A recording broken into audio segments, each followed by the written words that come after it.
আজ আমি তোমাদের দেখাবো একটি মনোমুগ্ধকর গ্রামের দৃশ্য।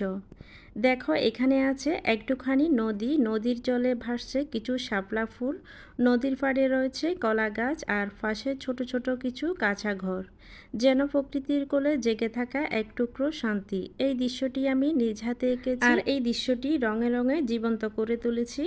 তো সম্পূর্ণ ছবিতে কালার করে দেখাবো, কোথায় কোন কালারটি দিয়েছি এই ভিডিওতে দেখতে পাবে। একটা ছোট কথা সবাইকে মনে করিয়ে দিতে চাই, আমার এই ভিডিওগুলো, ছবি আঁকাগুলো আমি নিজেই তৈরি করি, আমার নিজের পরিশ্রমের ফল। তাই দয়া করে কেউ আমার কন্টেন্ট কপি করে ডাউনলোড করে বা নিজের নামে ব্যবহার করবেন না। মনে রাখবেন, ইউটিউব এবং ফেসবুক অন্যান্য প্ল্যাটফর্মে কন্টেন্ট কপিরাইট সুরক্ষিত থাকে। কেউ যদি আমার এই ভিডিওগুলো অনুমতি ছাড়া ব্যবহার করেন, আমি সেটার নোটিফিকেশন পাই সাথে সাথে। আমি চাইলে আপনাদেরকে কপিরাইট ক্লেম দিতে পারি, তাই দয়া করে আমার এই কন্টেন্টগুলো চুরি করে নিজেদের পেজে চালিয়ে দেবেন না এবং প্রয়োজনীয় অ্যাকশন নেওয়া হবে। অনুগ্রহ করে সৃজনশীল হন, নিজের কন্টেন্ট তৈরি করুন, অন্যের পরিশ্রমের কপি নয়, নিজের প্রতিভা দিয়ে সুন্দর কিছু উপহার দিন।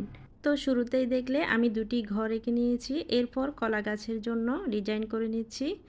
তো কিভাবে কলা গাছটি এঁকে নিচ্ছি, আপনারা যারা আমার এই ভিডিওগুলো কপি করে বা ডাউনলোড করে নিজেদের পেজে যখন ব্যবহার করেন, আমি প্রতিটি কপির নোটিফিকেশান পাই এবং প্রয়োজনে রিপোর্ট করতে বাধ্য হব। তাই দয়া করে কেউ এই ধরনের কাজ করবেন না। আজকের এই সম্পূর্ণ দৃশ্যটি যারা যারা দেখছেন সবাইকে অসংখ্য ধন্যবাদ।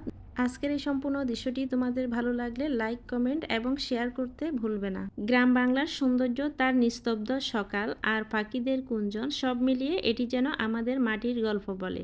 যদি তোমাদের আমার এই আঁকাগুলো ভালো লাগে তাহলে বেশি বেশি করে শেয়ার করবে এবং লাইক, কমেন্ট করতে